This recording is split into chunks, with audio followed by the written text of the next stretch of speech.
الكوميديانات بيبقوا اكتر ناس بتكتئب واكتر، او يمكن عشان حياتهم بتبقى صعبة جدا فبيلاقوا حاجات يعترضوا عليها ويضحكوا الناس عليها. ترو اعتقد لا الموضوع مش عايز ابين قد ايه هو يعني الموضوع حلو وليه بروز كتير جدا. طب وانت عامل ايه؟ انا مش كويس بس حياتك النفسية عاملة ايه؟ الحمد لله. احكي لي، مدد من احكي لي. لا ليه حاجات حلوه قوي، ليه حاجات حلوه وخطيره، والستاند اب ما نقدرش نعيش من غيره. كل كوميديان بيحب المهنه دي هيقول لك كده. بس الناحيه التانية لا، دارك. فاهم قصدي؟ دارك.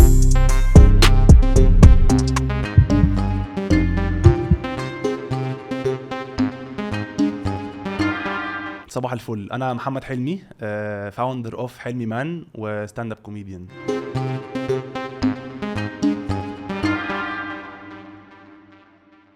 رجعنا لكم وبعد نجاح باهر من الحلقة الكوميدية اللي فاتت قررنا نعمل حلقة كوميدية تانية أقوى وأحلى، لأن هم صحاب فعادي إن احنا نقول أقوى وأحلى.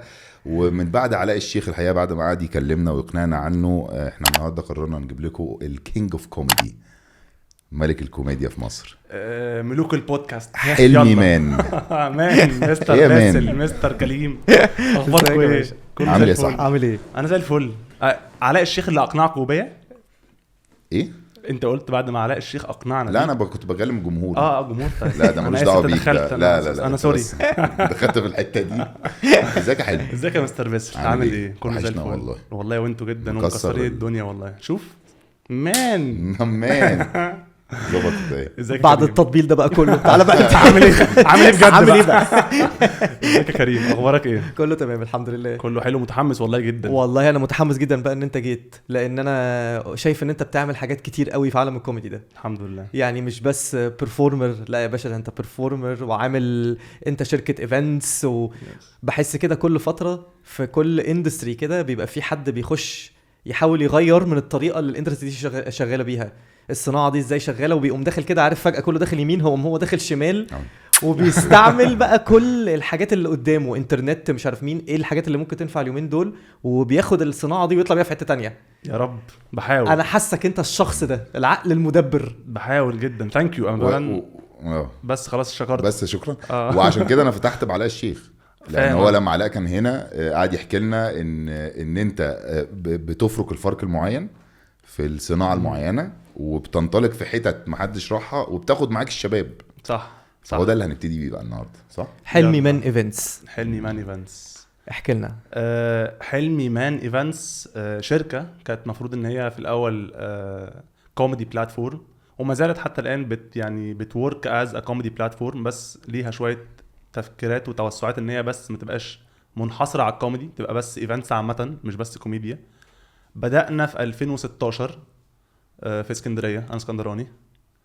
يا دي مش عايز اقول حاجه. لا ايه ده؟ ايه ده؟ مبسوطين قوي يا جماعه ان اسكندراني كمان. خلاص بقى يعني خلاص. هي بص، هي واقع ولازم نتقبله ان 80% من الناس اللي ناجحه في القاهره اسكندرانيين، واللي مش عاجبه كلامي يجي يثبت العكس. صعب يثبت العكس يعني. انا رايي كل القهراويه ينقلوا اسكندريه بقى، ونبتدي نعمل احنا هناك بقى ايه دوشه توسعات هناك بقى، نفتح محلات وبتاع وننجح في حاجاتنا. انتوا ناجحين والله كده هنا، احنا ضيوف. شفت دي؟ مش مصدقها. دبلوماسيه رهيبه. بس فبدأنا في اسكندريه، وكان السبارك بتاع البدايه ان انا كنت حاسس ان في حاجه ناقصه شويه في الماركت. يعني الماركت ما كانش فيه بلاتفورمز كتير خالص، يمكن كانوا 2 في القاهره، 1 وفي اسكندريه 1 او مثلا 3. انت قصدك ايه ببلاتفورم؟ طيب في العالم الكوميديا في بلاتفورمز، في كوميدي بلاتفورمز اللي هم كوميدي بانش، حزب الكوميدي، حلمي مان، دول بيبقى ليهم مؤسسين. رابطه كوميديانات، مش رابطه يعني رابطه بتجيب ناس. يعني انا ممكن كحلمي مان اجيب اي كوميديان، اشغل اي كوميديان، اهاير اي كوميديان. لكن في الناحيه التانية بقى في كوميدي جروبس، اوكي، زي ذا إليت، زي ذا سكوادرا. دول اكنهم شله مثلا عملوا مع بعض، خلاص هم عارفين هم ناجحين مع بعض فشغالين مع بعض على طول. بالظبط. يعني انا غير حلمي مان، انا جزء من 7 كوميديانز اسمهم ذا إليت. انا طه دسوقي، مصطفى عباس، محمد اشرف، وليد المغازي، احمد عصام، واحمد خيري. فيش بنات؟ لا. اوكي. عامه الكوميدي سين البنات فيه مش كتير للدرجه دي. في بلاتفورم اسمه كوميدي سات، ده بتاع بنات، يعني عاملينه 3 بنات. 3 ده بس. بس 3 بس. فهو بجروب البويز وجروب الجيرلز يعني. 2 بي و3 بوكاهانتس. طب ايه الكوميديا مش بتناصر المرأة ولا بتناصر المرأة قصدك جدا. إيه لا دلوقتي؟ لا بص يا استاذ باسل، الكلام ده احنا تقيل. بنناصر المرأة كلنا. باسل مرأة احنا مرأة. احنا المفروض صحاب. لا لا في كوميديانز بنات جامدين جدا جدا، بس للاسف عددهم مش كتير. اوكي بس فنرجع تاني لحلمي مان. آه. فحسيت ان في حاجه ناقصه شويه. اوكي الناس كلها بتعمل حفلات خطيره جدا، بس ريجولر ستاند اب لاين اب كوميديانز فقط. فحسيت ان ممكن نعمل حاجه فيها تويست. فبدات حلمي مان كان في، وبداته بليبل اسمه كوميدي بانكر، لان احنا كنا اكشولي بنعمل فيه بانكر تحت الارض من ايام الحرب العالميه الثانيه. كان مكان بيشيل 80 بني ادم. ايه ده فين ده؟ اسمه تياترو اسكندريه. اوكي علاء قال لكم عليه تقريبا. لا لا كان تحت الارض. يمكن احنا فهمناش، ممكن آه. لا هو قال عن البنكر بس ما قالش ان هو تياترو في اسكندريه. هو كان اول مره نبدا الكوميدي بانكر، كان في مكان اسمه تياترو، وتحت عنده كده مخبأ بيساع 80 بني ادم. اوكي عشان الوقت الغارة كله ينزل تحت. فكنا بنعمل فيه حفلات فعلا. وطلع اسم الكوميدي بانكر، طلع هذا الفورمات من حلمي مان ايفنتس. اوكي بنجيب كوميديانز، لاين اب كوميديانز عادي جدا. فعملنا اول 3 حفلات كانت سولد اوت، وبالنسبه لنا بقى زمان كانت سولد اوت 80 بني ادم. انت نجم يا خبر ابيض ايه ده. طبعا غرقت في الفلوس، غرقت يا في لهوي. الفلوس يابا. الحقوني يا جماعة. واتغيرت بقى ومش برد على الناس وبتاع. وبعدين حسيت بقى طب ما انا خلاص اثبتت نفسي بالريجولر عادي، تعالوا نعمل حاجه جديده. فعملت، كانت في رمضان انا فاكر، اسمها كوميدي بانكر روست اند امبروف. روست يعني 2 بتقعدوا بيقفوا قدام تهزقوا بعض. بعض وبتاع. مش بنهزق، 2 بيقفوا قدام بعض، في النص هايب مان بيسخنوا الدنيا، وكل واحد بيقول على بعض على التاني لاين. قلت مقلقه شويه، عشان كده لحقتها ان احنا في نفس الحفله هنعمل امبروف برضو. 2 كوميديانز وهياخدوا كلام من الجمهور وامبروف عليه، يقولوا اي كلام بيضحك عليه. ارتجال يعني. بالظبط. وكنت حاسس ان الارتجال هي اللي ايه هتبوم، والتانية مش سيف خالص، لان لسه ما فيش ثقافه ان دس ودس والحاجات دي. لسه خالص يعني. على الكومبليت اوبوزيت من تخيلاتي، الروست كسرت الدنيا. انا اصلا بالنسبه لي الروست خطير. وكملنا عملتها روست ليج، عملتها ماتشات، ده بيلعب ده وده يخسر فده ينزل فده يلعب ده، وفي الاخر كان في روست شامب. حلو حلو بالظبط. وده بقى اللي انا بحاول اغيره شويه. بحاول دايما عشان في كوميديانز كتير وفي بلاتفورمز دلوقتي كتير جدا جدا، فلازم يكون عندك ايدج في ايه المختلف اللي الجمهور هيجي يشوفه. فبقيت بعمل بقى فورماتس مختلف، نعمل روست، نعمل امبروف، نعمل ميوزيكال، نعمل حاجه اسمها سوايب بعض، اشوف ايه اللي ممكن يبقى لذيذ وايه اللي الكوميديانز هيبقوا اكسايتد اباوت ات. يعني انا عندي رول كده، ان انا بنسبه 90% عارف ان الجمهور هيتبسط ان شاء الله. اهم حاجه عندي بقى ان الكوميديان يتبسط باذن الله. على الله انت فاهم يعني. فاهم حاجه عندي ان الكوميديان يكون نازل من على المسرح حاسس ان هو كينج، مبسوط جدا جدا. انا مش جايبه الراجل ده يشتغل معايا عشان ينزل متضايق. هو لازم يكون مبسوط ويكون بيلوك فورورد للحفله اللي بعدها. بس فدي حلمي مان مناصر الكوميديانات والمرأة. عايش حلمي مان مناصر. طب بقول لك يعني سؤالين سخيفين الحقيقه، مع ان المفروض الحلقه دي تبقى ضحك وكده، بس لا بما انها صناعه وكده هسأل على المرأة بس بعدين، عشان السؤال ده ما يطرش لان هو ملعبك شويه في دماغي وما تزعلش مني يعني. بس انا حاسس ان انت دلوقتي وانت بتشرح قاعد بتقول الكوميدي بانكر وعملنا الروست ومش عارف ايه وعملنا الامبروف حاسس ان انتوا العالم الكوميدي ده متحضر بطريقه يعني، حتى كل العناوين بالانجليزي وكل الكلام وكل المصطلحات فيها انجلش نوعا ما. فهل انتوا لسه في مرحله ان احنا بنناشد او بنعمل الشو ده لطبقه معينه في المجتمع، ان هي لو حد مثلا مش داخل تعليم في انجليزي او حاجه كده ممكن ما يفهمش انتوا فاهم انا عايز اقول طبعا لا سؤال صح. عايز اعرف هل الكوميديا دلوقتي محطوطه في بين قوسين معينين في حته معينه لطبقات معينه في المجتمع ولا هي للكل، ولا انتوا جربتوا للكل وما نفعش؟ تحفه. ديفينتلي هي للكل. بالعكس ده الماس اودينس هو الطبقات اللي مش اعلى حاجه. الماس اودينس الناس الاكتر، الجمهور اللي هيطلعك اسرع وهيطلعك اكتر هو الناس اللي شبهنا. هاويفر كل شركه في الماركت، يعني الماركت هتلاقيه ساتيوريتد بكل ناس بتناشد ناس معينه. مثلا حلمي مان از ان اي بي كلاس شركه، بس لما بيحضر لنا ناس مش من الطبقات دي، انا مش عايز ابقى طبقي. ما هو انا برضو كلمه طبقه مش عايز استعملها بس انا بتهيألي اللي انتوا بتحاولين تقولوه هي مش مساله طبقات ومش طبقات، هقول هي مساله ان انت بتحط زي اي حاجه، اي صناعه جديده بتطلع انت بتحط لها موديل ازاي هنشر الصناعه دي. فانا والله انا عارف ان انا شاطر، او الناس هتعرف ان انا هعرف اديليفر ادي للناس منتج الناس دي تفهمه او ناس عايزاه في الحته دي، في الناس اللي بتتكلم انجليزي او الناس اللي بتعمل كذا او الناس اللي حياتها بالشكل ده. انا عارف ازاي الناس دي هتعرف تريليت معايا، بس ده مش معناه ان انا شايف ان الناس التانية غلط. لا، هو انا باللي انا بقدمه Yes. انا عارف ان انا هعرف اخش الحتة دي. This podcast is powered by VOO, a mart in an app. بس برضه ستيل لا انا حاسس ان مثلا سواء كوميدي بانكر او سواء كاي كوميديا اي حد بيعمل ستاند اب كوميدي، سواء اليت سواء كوميدي بانش سواء وات ايفر، لا هو احنا بنناشد كل الطبقات. اوكي. الكوميديا عامه بالعكس، ده الناس اللي يعني ألذ الجمهور اللي بيهزر معاك وبيتقبل قوي طبعاً. النكته وكل الكلام ده هو الناس طبعا العامه كتير. بس اللي مش عارف يجاوب على السؤال ده غير وهو ده. لا بس انا عشان انت ليه عملت لا كده؟ هقول لك، انا عشان كده بقول لك سؤال كان غلس وسخيف. آه. لانه حتى مثلا في عالم التمثيل وعالم السينما دايما لما عارف انت لما بيبقى في شلل وبيمثلوا مسلسلات معينه اللي هي المعقده جدا ومش عارف ايه وحاجات كده، لما ابتديت اخش في المجال اكتر اكتشفت انه يا باشا لا، هو نجاح لو انت واخدها كبزنس، نجاح البيزنس بتاعك ده في عامه الشعب طبعا في كل الناس 100%. اللي واقف على الكشك واللي راكب عربيه مرسيدس وعنده طياره واللي فاهم قصدي، لان ده الهارد بكل- كور فان ده بالظبط. اللي هيبقى دايما وراك. فاحنا لا احنا بنتارجت كل الناس ديفينتلي. زي ما قلت لك اللي كنت عايز اوضحه ان بس هتلاقي مثلا لو في 10 بلاتفورمز او 10 جروبس هتلاقي ده بيناشد ده بيناشد ده، فكله هيبقى تمام. صياعتك بقى وشطارتك انك تجيب كل الكلاسز دي وتعملوا كده، تقدروا Definitely. تعملوا كده طبعاً. وسعر التذكره بيسمح طبعا بده طبعا. يمكن زمان كان ده سامح اكتر كمان، بس هقول لك مثلا احنا بنعمل حفلات في مكان معين سعر التذكره اكس، في مكان تاني احنا بنحبه وبدانا فيه فهيبقى سعر التذكره نص اكس عشان نعرف ان النشد ده ايه بقى الاكس والنص والنشد ده اول اسعار. طب ما هي انت مش التذاكر دي اي حد ممكن يشتريها. بس هو دلوقتي احنا في حاليا اللي احنا فيه دلوقتي المرحله بتاعه البومينج اوف الستاند اب كوميدي، لسه كمان الموضوع بيترنح، مش عارفين نثبت سعر. احنا في الاول كانت سعر التذكره مثلا هو مفيش حد عارف يثبت سعر في اي حاجه يا حبيبي، مش انتوا بالظبط بس. صح. والله صح. في الاول كان سعر الدولار ملطش التذكره لنا جامد. كان سعر التذكره 70 جنيه مثلا، لا دلوقتي احنا بنتكلم في اكتر من كده بكتير. however كنت بقول ان بنعمل هنا وبنعمل هنا وبنعمل هنا، وما اعتقدش في كوميديان انا هتكلم باسمهم يعني هدفه الاول والاخير من الستاند اب سبوبه او ربح بحت. قليلين جدا ومش بيكملوا. هو الستاند اب كوميدي طريق طويل ادمان وطريقه اشمعنى؟ طويل جدا. اشمعنى؟ لان انت لو جربت تطلع على المسرح مره وتضحك وتسمع الابلوز والضحك وبعدين يسكتوا، لو عارف كانك مايسترو كده، هتنزل هيبقى ادمان. طلعوني مش عايز فلوس.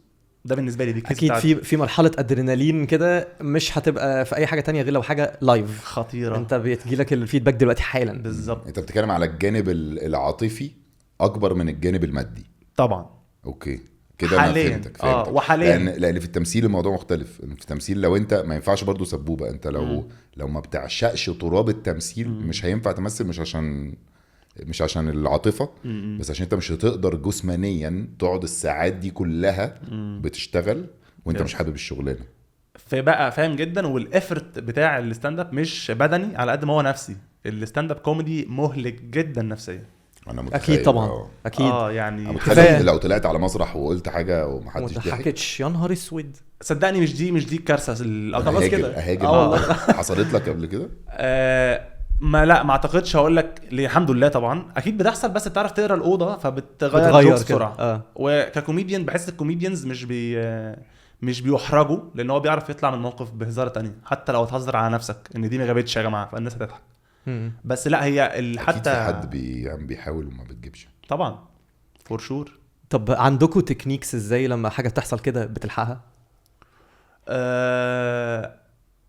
انا بتكلم مع الجمهور. انا بحب اعمل كراود سيت قوي، فلما بحس ان مثلا قلت الجوك دي خيشت فممكن اسال حد على حاجه، اشفت على ماتيريال تانية وهتبقى انت بقى وخبرتك. يعني زمان لو كنت طلعت مثلا وكمان الكوميديانز هيفهموني جدا في دي ان الكوميديان طماع قوي. انت الناس ميته على نفسها من الضحك، لا انا مش مبسوط عايزهم يسقفوا.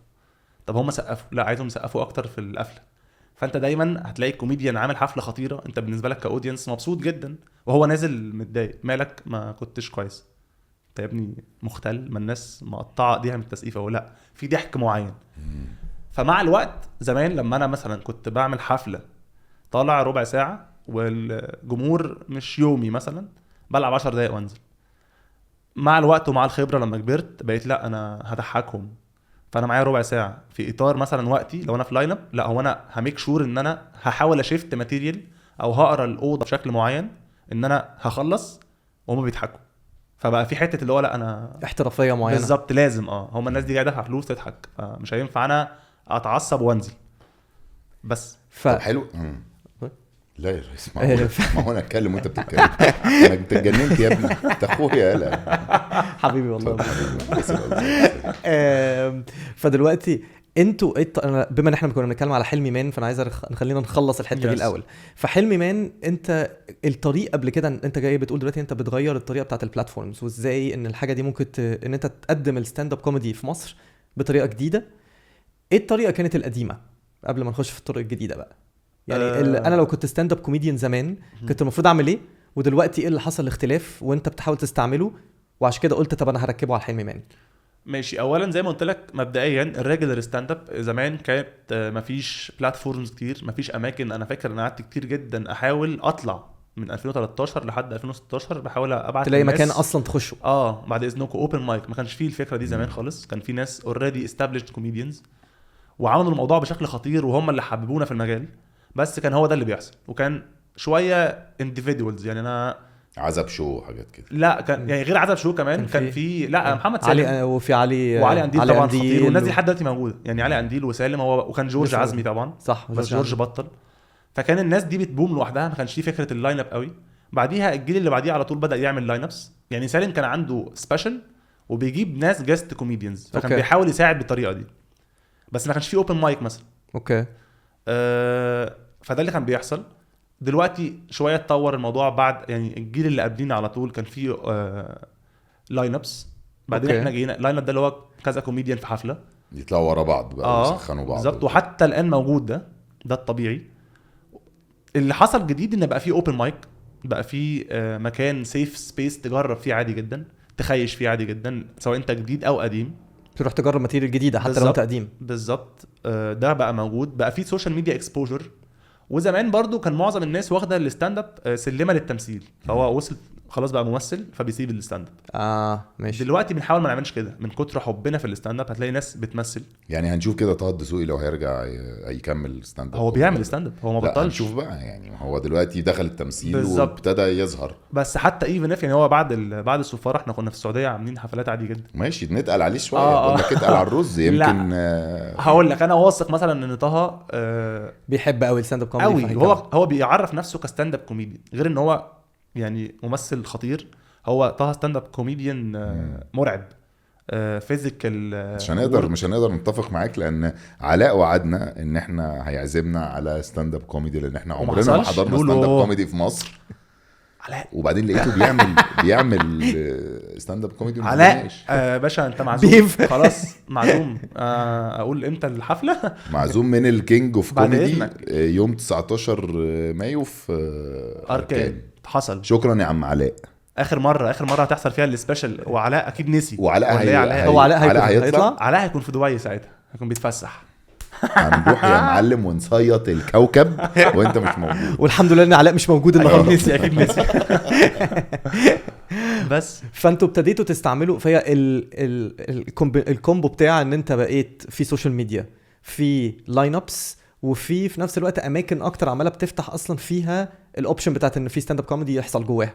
زمان برضو كان قله الفينيوز موجوده، كان عامل سيء. وحتى الان شويه برضو الفينيوز مش كتير. يعني في اسكندريه فعلا مش كتير. في اسكندريه احنا كان عندنا المكتبه فقط. بس هي الفينيوز مش فينيوز، يعني مش فينيوز محدده معينه للكوميديا. لا هو بيبقى فينيو مسرح ممكن اطلع اغني عليه. ايوه بس مثلا اوبن اير مش ألذ انفايرمنت للستاند اب مثلا. طبعا. مش معنى عشان صوت الضحك بيروح في لا شيء، فانت مش بيجيلك فيدباك قوي، فمش بتدي قوي كبرفورمانس. صح. تفاصيل. ايوه بس على فكره دي التفاصيل اللي بحب اسمعها. ما ينفعش تعمل حفله ناس واقفه. كارثه. هيبتدوا يتحركوا، هيبداوا يمشوا. احنا مره عملناها ما كناش عارفين كمان. كان البروموتر مش مفهمنا ده، وهو جالنا عدد كبير دقيليت، حفله دقيليت في مكان الناس واقفه.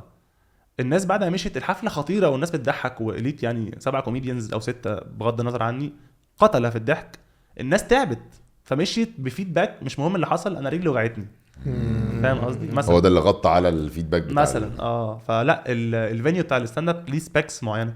انا عاجبني برضو ان انت لميت، انت قلت مثلا السوشيال ميديا، بس انت اكتر من السوشيال ميديا انت استعملت الانترنت كلها. انت دخلت في البودكاست، دخلت في السوشيال ميديا، واستعملت السوشيال ميديا بالطريقه اللي الناس عايزاها، اللي هو بقت حاجه فيها هات وخد. انت خدت Yes. نفس طريقه الستاند اب كوميدي ودخلتها جوه السوشيال ميديا، بان الناس تبعت لك اسئله وانت بترد، بتقفي على الاسئله، زائد ان انت بتدي اجابه، بس اجابه اللي هو ايه من تحت لتحت.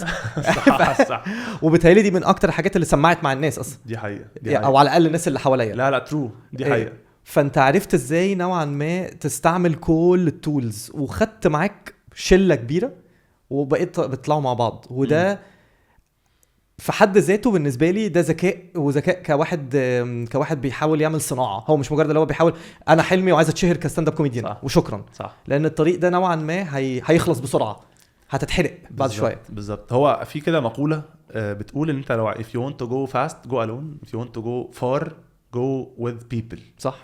فاحنا خلاص طلعنا والحمد لله تعرفنا وبقى في شويه اكسبوجر من السوشيال ميديا اللي بقت بالمناسبه شغلانه يعني. الموضوع ما بقاش فن anymore، ان هو انا بقى في يوم لازم انزل 6 ساعات او 7 ساعات اجاوب على اسئله معينه بشكل معين عشان تفضل معايا حب وهكذا. فخلاص شوف ايه اللي ممكن تفيد بيه الناس، وفي نفس الوقت برضو انت مش هتخسر، انت برضو مش نبي يعني، انت عايز تكسب وعايز تاخد معاك ناس، عشان مش ليه تكسب لوحدك طالما هي فيها رزق الناس. فده اللي حصل بالظبط في حني مان. حاولت زي ما انت قلت اجمع كل التولز اللي ممكن اقدر اعملها، سواء كسوشيال ميديا، سواء كاون جراوند، سواء كده سواء كده، سواء كبروموتر او بروموشنال فيديوز قبل الحفلات، نعمل سكتشات. حاولت اعمل حاجات كده ان احنا الناس اكبر عدد من الناس تشوفنا وتفهم يعني ايه ستاند اب، لان ناس كتير جدا حتى الان مش فاهمه ايه الستاند اب. ايوه طبعا. وبعد بس انا حاسس ان الكوميدي لو بقت رياضه فرديه مش جماعيه. ترو. بس بص لو بنتكلم على 7 جروب مثلا، ده إليت، خلينا نتكلم على إليت سنس ان انا راجل ضمن هذا الجروب. إليتاوي. انا واحد من الناس بستوري تيل، او عندي بتعرف تحكي قصه اوبزرفيشنال، هو الكوميديا اوبزرفيشنال ستوري تيلينج، وان لاينر بتاع. انا راجل بستوري تيل، طه راجل اوبزرفيشنال، خيري راجل بيعمل وان لاينر، وهكذا. فلو انت الجمهور عباره عن 100 بني ادم، أوكي. في 20 واحد هيحبوني قوي، 20 واحد هيحبوا طه قوي، بتلبوا اذواق وطلبات كل الجمهور اللي موجود. بالظبط. فدي الحته الوحيده الجماعيه فيها، ان انت تتاكد ان ايا كان اللي قاعد قدامك هو هيمشي متسلي. لا وبعدين بصراحه كمان الحاجه اللي جامده في ان انتوا جماعيين، ان انتوا لما بتروحوا تتكلموا مع اي مكان، اي حاجه انتوا عايزين تستعملوها ان انتوا تكبروا الستاند اب كوميدي، انتوا بتتكلموا باسم شله، مش بتتكلم باسم بني ادم. فبيبقى ليها قوه اكتر ان انت لما تيجي تنيجوشيت بتعرف تنيجوشيت. بالظبط كده. طب دلوقتي هو كان سألك من شويه على التكنيك اللي انت بتعمله لو حصل معاك مثلا موقف او الناس ما ضحكتش على اللي انت بتقوله كده، ففي تكنيك. وانت من شويه برضو قلت ان عالم الكوميديا ما بقاش فن، بقى شغل. يعني بيأكل عيش. يعني انت ممكن تبقى كوميديان بس مؤخرا من غير ما تشتغل حاجه.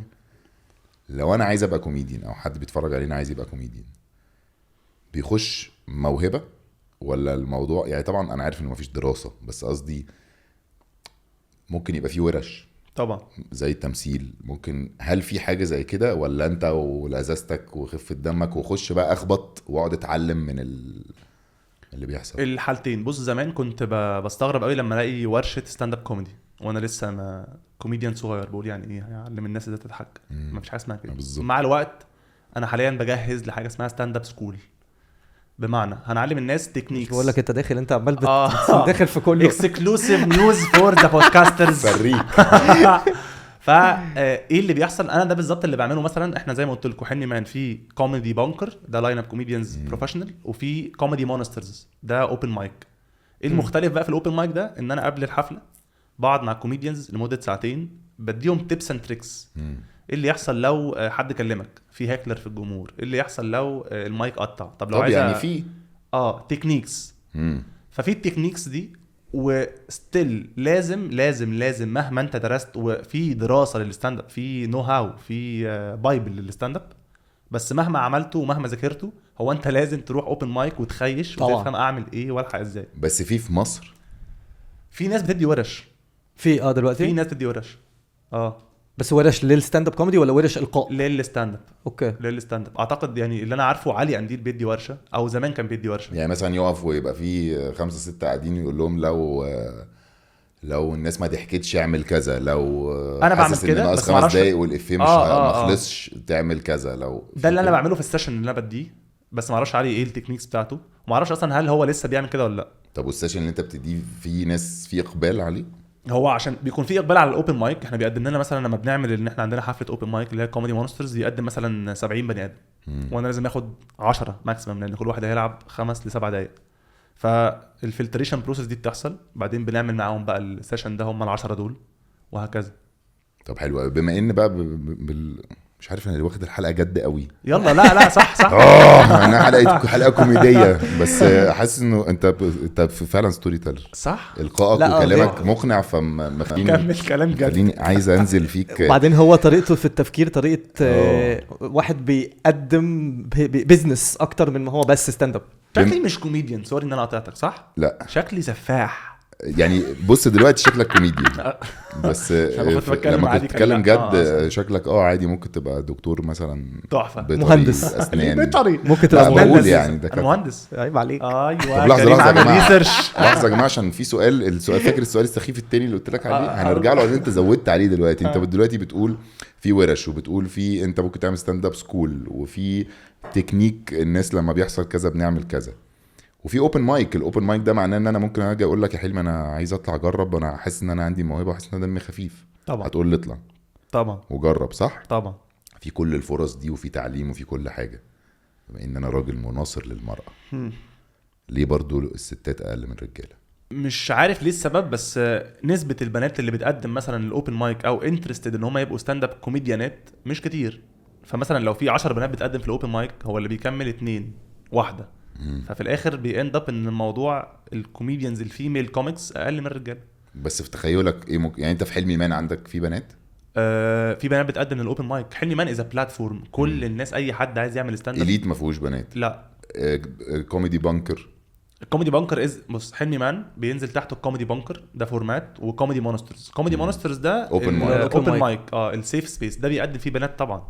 بالعكس انا بميك شور ان مثلا لو مقدم لي 60 بني ادم، لازم في اللاين اب ال10 اللي اختارهم يبقى فيه بنتين مثلا. طب ليه ممكن في رايك، يعني رايك اللي هو ممكن يبقى عادي غلط يعني، مش لازم تقول حاجه بالكتاب يعني، ليه البنات اقل من الرجاله، مع ان اصلا احنا الشعب المصري شعب ضحوك جدا وكوميدي جدا، واحنا نعرف بنات كتيره قوي دمهم يعني خفيف جدا. انا اصلا في بنت صاحبتنا هجيبها، ريمان. انا هزن عليك يا ريمان لحد يلا يا ريمان ارجوك بعد اذنك يلا بقى. الموضوع يمكن مخيف شويه، وقفه المسرح مخيفه شويه، الرجاله قلبها ميت سنه، الراجل ما عندوش مشكله. ولا يمكن مشكلة. الاهل مثلا ما اعتقدش لسه في ناس بتفكر بالطريقه دي شويه. خلي بالك حتى لو الاهل لو هم عندهم اعتراض على الفن، فهو هيعترضوا على الولد برضه. احنا عندنا كوميديانز، يعني مثلا في 2 كوميديانز خطار، واحد جراح مخ واعصاب، واحد دكتور نفسي. في واحد منهم تقريبا خد ستيب باك لان هو حاسس ان لا اهلي في ايمج معينه ما ينفعش تتغير وابقى كوميديان وبتاع. ده لو انا فاهم صح يعني، بس قصدي لو التاثير من الاهل موجود هيكون موجود على الرجاله والستات. بس ممكن يكون التاثير من المجتمع اقوى على الستات احتمال. بس يعني برضو ليه ان البنت لو يعني لا، بس لو بنت طلعت قالت مثلا نكته هتتهاجم، ممكن تتهاجم اكتر. تصدق هو الستاند اب فيه ايه؟ لا وانا مش حاسس ان ده السبب. ايه عيوب الستاند اب كوميدي؟ مهلك جدا نفسيا جدا جدا. لا يعني لمرحله بتخليك تسال ليه اصلا. ايوه. طب سؤال، انت لما هل انت قصدك بمهلك نفسيا دي جزء منها ان ساعات الناس كتير متوقعه ان انت تبقى مضحك 24 ساعه؟ ده جزء، بس الجزء الاكبر في حاجه غريبه، كونك على المسرح بتضحك لفتره معينه وبتنزل. انا مش عارف هل ده، اعتقد ان ده عند كل ارتست سواء يعني كوميديان مغني ممثل، بس السبوت لايت بتاع الكوميديان، انت راجل وان مان شو بتضحك بتخرج مفيش حد بيلحقك، لو حاجه باظت بتلحقها، كل الكلام ده، والناس بتهتف باسمك وبتنزل تمشي، في حاجه صعبه جدا نفسيا، صعبه تتقبلها. كأن الباب اتقفل، هي دي انت رايح تغسل مواعين، انت الناس كان في 2500 واحد مموتهم من الضحك، خلصت رايح في البيت قاعد تغسل مواعين. عشان كده في دايما بيقولوا فاهم ان قصدي؟ الكوميديانات بيبقوا اكتر ناس بتكتئب واكتر، او يمكن عشان حياتهم بتبقى صعبة جدا فبيلاقوا حاجات يعترضوا عليها ويضحكوا الناس عليها. ترو اعتقد. لا الموضوع مش عايز ابين قد ايه هو يعني الموضوع حلو وليه بروز كتير جدا. طب وانت عامل ايه؟ انا مش كويس بس حياتك النفسية عاملة ايه؟ الحمد لله. احكي لي، مدد من احكي لي. لا ليه حاجات حلوه قوي، ليه حاجات حلوه وخطيره، والستاند اب ما نقدرش نعيش من غيره. كل كوميديان بيحب المهنه دي هيقول لك كده. بس الناحيه التانية لا، دارك. فاهم قصدي؟ دارك. لا بس انا متخيل قصدك ايه، لان كمان غير كده انت اصلا انت ككوميديان بتاعي انت لازم جزء من شغلانتك ان انت تبقى على طول شايف الدنيا ماشيه ازاي، وبتاخد منها ملاحظات ازاي انا ممكن اتريق على الحاجه دي، طبعا. او ازاي ان انا ممكن ابين الحاجه دي في شكل ممكن تبقى حاجه غلط وانت مضايقاك، بس انت بتحاول توريها للناس بطريقه مضحكه. طبعا اكيد شفتوا حاجه، ساينفيلد كان قاعد في بودكاست، فالراجل بيقول له انت بتكتب كل حاجه، يعني انت وانت قاعد بتكون بتاخد ماتيريال؟ قال له طبعا. قال له انت عايش ازاي؟ قال له ما اعرفش، لازم انا قاعد دلوقتي بشوف ايه اللي ممكن اهزر عليه عشان عندي ساعه لازم اكتبها، وهو في الكافيه مثلا، وهو في كل حته.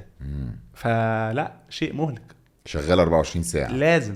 اصلي دلوقتي وانت بتكتب لنفسك ولا ممكن الناس تكتب لا لك؟ صعب قوي حد يكتب لك الا لو انت كيفن هارت مثلا مش فاضي. بس لا انت بتكتب، بس انت بتكتب jokes. لناس، مش ستاند اب. انت إيه ده؟ بتكتب لناس. لحظة، ده شكله اتهام. ده بيشاور ايه؟ انت بتكتب لناس؟ لا مش قصدي والله. صح ولا- كريم. اعترف. لا كستاند اب ماتيريال قليل جدا لما هتلاقي حد بيكتب لحد ستاند اب مثلا. لو هو بتكتب في ممثل. برامج. برامج ليه؟ بس احنا أفلام. بنشوف افلام فيها ستاند اب كوميديانز، ما اعرفش يمكن افلام كلام يعني، بس الفيلم دايما بيجيب لك ان في حد بيكتب لستاند اب كوميديان مشهور جدا وبتاع. جوست رايترز ده لو انت مشهور قوي، ما ده اللي بقولك عليه. لو انت كيفن هارت فانت راجل ما أوكي، عندكش انت هذا الراجل الوقت. عندك الالقاء، عندك مفيش احلى منه، بس دمك مش خفيف او مثلا، وانا فور شور متاكد ان هو بياخد الافكار دي او السكريبت ده ياخده ويقعد عليه هو بقى. عنده الافكار بيقولها بطريقته، فور شور هو بيتويك، ما ينفعش يطلع عليها هي. ياخدها كوبي. بس في مصر ما اعتقدش في ناس بتعمل كده قوي، قليلين جدا جدا، ما اعتقدش حتى موجودين. انت لازم ماتيريالك تكتبه انت. وفي تريك بقى في الحته دي، ان انت حاليا سنس ان بقى في كوميديانز كتير جدا، هو انت ديفينتلي هتلاقي ماتيريال متكرره. فانت بقى صياعتك انك تكون على درايه بكل الماتيريال دي، عشان لما تتكلم عليها ما تخبطوش في بعض، عشان دي كارثه، دي تكنسلك في عالم مكررة الكوميديا. ولا مسروقة؟ ما هو ده بالظبط اللي بقولك عليه. انت دلوقتي هتكلم عن المترو، طه عنده جوك عن المترو، احنا الاثنين المترو موضوع، فلو احنا هنتكلم كل واحد بالابروتش بتاعه فتمام. لكن لو نفس الجوكس بنفس البانش لاين، هي دي مسروقه. وللاسف بقى ما بيحصل، ينفعش تبقى صدفة. ما ينفع. لا ما هو بقى دي التريك. ما انت راجل، لو انت معروف عنك انت بتسرق، فانت خلاص معروف انك بتسرق ومش هتشتغل يعني. يا بعد سيدي كده ممكن مش تبقى انت هتكمل. وطه قاعدين خارجين في عشوة لذيذة مع الشباب، فواحد حكى حكاية حصلت الصبح، فانت ايه ده نورت عجبتك، طه ايه ده عجبته، فكل واحد خناقه بقى، بنتخانق ونشوف مين هياخدها. او لايقه على مين، وده مهم جدا بقى. فانتوا بجد بتقعدوا تفكروا تشوفوا لايقه على مين؟ طبعا. انت دي مش لايقة على بتهزر طريقتي. دلوقتي. لا خالص بزاف. انا حاسس ان انا الواد كيمو قال افيه بقول لك كده بتاعي لايق عليا. بص ساعات بتحصل. بص لايق عليا والله حتى مع الجزمه وبتاع. لا بتحصل للاسف. واحنا بنكتب دقيقه الماتيريال كتابتها صعبه قوي. فانت دي اهميه ان انت تحضر لناس تانية عشان تشوف ده بيتكلم على ايه، فتخلي بالك من ده، ما تخشش في نفس الحته ده بيعمل ايه. ولما بتراجع مع ناس بالذات لو كوميديانز، ده برضو اللي بيقلل فرصك في التخيش. حاجه اسمها كوميدي بادي، ده لازم يكون معاك. عارفينه كوميدي بادي ده. يس. بيبقى بيقول لك معظم الاوقات بيبقى اصلا كوميديان زيك، وبتراجع معاه بتشوف الموضوع بالزبط. مضحك ولا لا، متكرر ولا لا. بالظبط كده. طب حاجه تانية بقى، انا مش عارف احنا ازاي لسه ما اتكلمناش عليها كل ده. ايه اللي انتوا عاملينه على واتشت ده يا جماعه؟ اوبا لا اتفرجتوا؟ واتشت يا ريس، خد عندك عملوا الشو على واتشت. البي طلع في سردة ايوه في لبنان باللبناني، واتكلم مصري ما هموش وفهموه. احنا بننشر الثقافه دي. المصري معروف بجبروت. وسبيشالات وحاجات الحمد لله. عملتوها صلى على ازاي؟ النبي. واحكي للناس الاول بس هو ايه اصلا قصه. طيب احنا عندنا برنامج على واتشت، اول برنامج ستاند اب كوميدي على واتشت. بدأ ازاي؟ بس كده يا جماعه اتفرجوا خلاص الموضوع عليه. انت اتفرجوا عليه بجد روش. احنا عندنا برنامج على واتشت، اول برنامج كوميدي على واتشت، لان اكيد في برامج تانية. البرنامج جه ازاي؟ انا كان عندي سبيشال، عندي ساعه اوكي عايز اعملها، لان ده برضو يرجعنا الاول فكره ان في جاب في الماركت. في ناس بتعمل ساعات ومش كتير، في مثلا 3 كوميديانز عندهم ساعه ومفيش ولا واحده فيهم على بلاتفورم، كلهم على يوتيوب. فحسيت ان طيب دي جاب، احنا محتاجين ساعه كوميديان مصري على اي بلاتفورم. طبعا بقيم لاعلى حاجه ممكنه بالنسبه للكوميديانز اللي هي نتفليكس. فرحت الاول لمنتجه يارا حسن، طبعا كل الحب والتقدير. لحظه، دي كانت كمان انت اللي رحت؟ انا اللي رحت. يا ابني بقول لك في يا الراجل جدع ده مالك يا جدع؟ والله انا اللي رحت يارا. صعبين. ايه ده، في ايه؟ يلا عندي بروجكت لطيف، تعالي نعمله. قعدنا نتكلم، بدأت تشو انترست، بس طب تعالى نخليها لايقه شويه على الميديم التاني اللي هو مش اللايف، البلاتفورم. ممكن نعمل ايه؟ طيب ما هي ساعه دي مش شرط تتاخد. قعدت بقى حابه انا مزرجن بقى، اقول انا عايز الساعه وانا اللي جايب الفكره.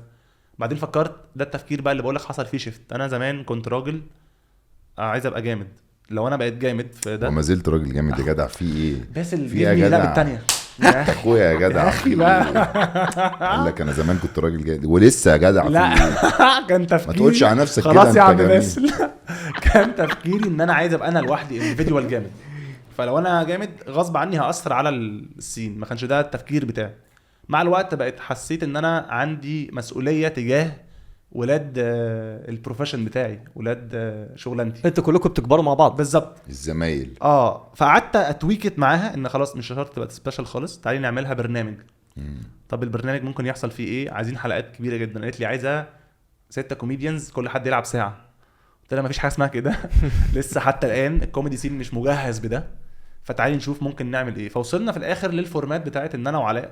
وانا علاء الشيخ صراحه اخويا بجد، لان علاء الشيخ من اول الناس اللي اتفرجت عليها اصلا، فحببتني في المجال. ما بيحبكش خالص اصلا. أنا عارف، هو بيقول لي مش عارف ليه. علاء قبلك بكتير. لا هو انا كنت بحضر لعلاء وانا مش كوميدي. علاء بقاله كتير قوي. علاء بقاله كتير قوي قوي. علاء من 2017 تقريبا. 17 حاجه كده. لا مش 17 سوري، لسه قايل انت من 2013 مش عارف كنت بتعمل ايه. 2012 علاء بادئ 2012 قبلك بسنه يعني. انا بدات جربت مره 2013. قال لك علاء قديم قوي. بس بتهيألي علاء كان واخدها جد من بدري قوي. لا هو انا بدات مره 2013 هبقى احكي لكم عليها، وبعديها البدايه اللي بجد بقى 2016. اوكي. فعلاء الستاند اب كوميدي سين دخل مصر 2007. فاهم قصدي؟ فعلاء من الناس القديمه. ولا بجد والله مش عشان هو صاحبي، علاء الشيخ واحد من البايونيرز قديم جدا جدا، وفي نفس الوقت مش بيحسسك بده. يعني انا في الاول لما كنت ببدا البنكر، علاء عايزك في حفله يلا، علاء مش عارف ايه يلا، ولا بيفرق له بقى فاينانشالز ولا اي حاجه. فهو هو فعلا حتى واحنا بنحكي قبل البودكاست متواضع جدا وقعد وقلت له انت بتخافش البادي ده مثلا يسرق منك البتاع؟ قال لي مش انا تمام، انا ما اكتر كوميديان فريش، وده اللي مخليه مكمل. لا في ناس كتير جدا من جيل علاء وقعوا. علاء سنه مش كبير، بس هو بدأ من زمان وهو لسه كان صغير، كان معاه ناس كتير جدا كلهم بيقعوا، هو اللي مكمل. وهو بالعكس اللي بيعرف الجوكس الجديدة فبيطور من نفسه. أوكي. فهو كوميديان يعني خطير والله، غير على المستوى المهني هو إنسان قوي، إنسان قوي قوي قوي. فأنا علاء حبيبي، فاخترت أن علاء يكون معايا في هذا البرنامج. أوكي يلا بينا. وعلاء برضو من الناس القديمة، فأحب جدا نبقى إحنا الاثنين الإيمج بتاعت هذا البرنامج. أوكي. وبقينا بنستضيف كل حلقة كوميديان. اوكي حلوه دي. فاحنا الاثنين يعني هم 6 بس حلقات. انتوا كل حلقه بتعملوا ماتيريال جديده؟ انت وعلاء والثالث بقى بالظبط. فكل هيبقى فيه 6 حلقات. في بنات في بنت، في نهى كاتو. والله يا عم بس المصر يكنسلني. انا قلت شوف هتلحق تحس ناس بس من جمعية لك يا سيدتي. لا للرجل. انا معاك يا مرأة، انا معاك. الجملة دي غلط، انا معاك يا مرأة دي غلط. سيبوكم الاثنين دول. بس نهى كاتو الحلقة الجاية. احنا الحلقة بتنزل كل 3 أسابيع يوم الأربع. اول حلقة كل 3 أسابيع. لان هقول لك بقى ايه اللي حصل. الموضوع لما رحت اليارا واتكلمنا، هي عندها فيجن برضو، هي منتجة عندها فيجن رهيبة. فقالت طيب ما نكبر البلاتفورم ده، ما يكونش بس ستاند اب، يكون مزيكا وانترفيوز. فانت كل 3 أسابيع ستاند اب بالظبط، بس في النص في حاجات تانية. بالظبط. واللي عامل الانترفيوز كبير جدا جدا محمود سعد، استاذ محمود سعد طبعا. والمزيكا بقى ميوزيكال كده نايتس خطيره. وانا بجد فخور ان انا كنت واحد من الناس اللي عملت السباركل هذا. يعني بص الموضوع كان طالع ان راجل كوميديان راح لمنتجه عايز اعمل سبيشال. طب وانت على التتر بقى اسمك ايه بقى؟ بلاتفورم. اسمي محمد حلمي، وشركتي بقى جزء من التنظيم بتاع الكوميديا. اكزيكتيف بروديوسر يعني؟ تنظيم منتج و منفذ؟ مش منتج، منفذ، تنظيم ومش عارف ايه كده بتاعت الكوميدي بارت. يعني هو سولد اوت كوميدي، احنا اللي مسؤولين عنه كحلمي مان. برافو يا مان. فاسم الشو سولد اوت. سولد اوت حته الكوميدي دي اللي انت اللي ماسكها كحلمي مان كستاند اب. فهمت. بالظبط أوكي. بالظبط. طب نرجع بقى، انت قلت 2013 كانت اول مره تطلع على مسرح. ايه بقى يعني؟ وكنت بتتفرج على علاء الشيخ وكنت شايفه لذيذ وانت كنت لسه ما بتفكرش في الكوميدي. ايه اللي طلعك المسرح اول مره؟ ايه السبب ورا ان انت يلا انا هعمل كوميدي؟ يا ابني راجل عنده قصص عايز يحكيها. قصه محدش كتير عارفها، مش عارف ينفع اقول كده ولا لا، بس انا كنت في كليه هندسه. حلو. كنت اول سنه في الجامعه دي حزينه جدا، لان كل اصحابي بقى اللي سافر يدرس بره واللي راح AUC في القاهره ومش عارف ايه، وانا كنت جايب مجموع كبير فقلت استغله يعني، فدخلت هندسه فكنت وحيد جدا. فكان معايا بنتين في الدفعه، وانا كان عندي كده مايند سيت مش عارف ليه ما كانت موجوده، ان انا لازم اتعرف انا على الناس، يعني مش حد هيعرفني عليهم، لا انا هتعرف انت لسه عليهم. بتجاوب على نفس السؤال اللي انا كنت بسأله. بس جاي لك. فكنت قاعد في مكان مره عامل اوبن مايك، تيدكس ايفنت، وكان في اوبن مايك، واللي ماسك اللاين اب او اللي ماسك الناس اللي هتتكلم واحد صاحبي قال لي تطلع، قلت له لا طبعا ما فيش الكلام ده. وانا كنت بكتب في النوتس انا عايز ابقى كوميديان، وكنت بعمل فيديوهات اونلاين، فبكتب في النوتس حاجات عن الجامعه، حاجات مش عارف ايه، مش عارف هستخدمها امتى بس هتيجي لو مش في فيديو ان شاء الله لما ابقى كوميديان هعملها. فلقيت البنتين دول داخلين، اللي انا كانوا بنتين في الجامعه معايا، هم الوحيدين. انا في سيكشن 6 محمد محمود، في 70 بني ادم اسمهم محمد محمود. حلو. والبنتين دول فكنت عايز اتعرف عليهم بشكل شيك يعني، فقلت له بقول لك اكتب اسمي، وطلعت عملت ستاند اب عن كليه هندسه، هزرت.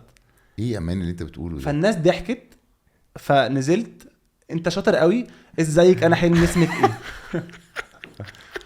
دي اول مره اعمل ستاند اب،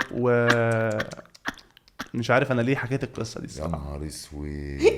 سرعت سنه عملت كده ودانك منين يا جحا؟ شفت؟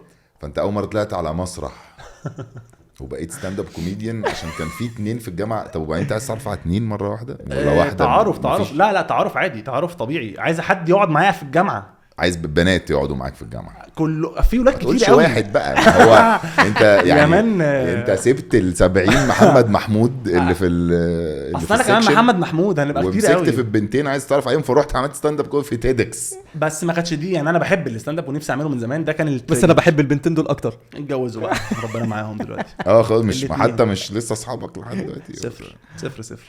بس فاهم قصدي، ما كان ممكن حد يعرفني عليهم. شكرا جدا ميرسي. غيرتوا حياة الراجل. لا بس لا يعني انا في الاول في دماغي كده انا عايز اعمل ستاند اب، مش هم اللي خلوني اعمل ستاند اب. ايوه هم اللي خلوني اطلع على المسرح. يعني انت بتحاول تقول لو عندك حلم سيبك منه وروح على البنت هتوصلك ليه في الاخر. لا انا ما قلتش اي حاجه، وبطالب بالمحامي بتاعي. بس فده كان التريجر من 2013. جاي اوقعه في الكلام مش عارف انت بوظتني. ايه المود اللي انا فيه ده؟ منشتيت قوي. بس من 2013 لحد 2016 بحاول اقول للناس يلا يا جماعه خدوني بعمل ستاند اب، بس.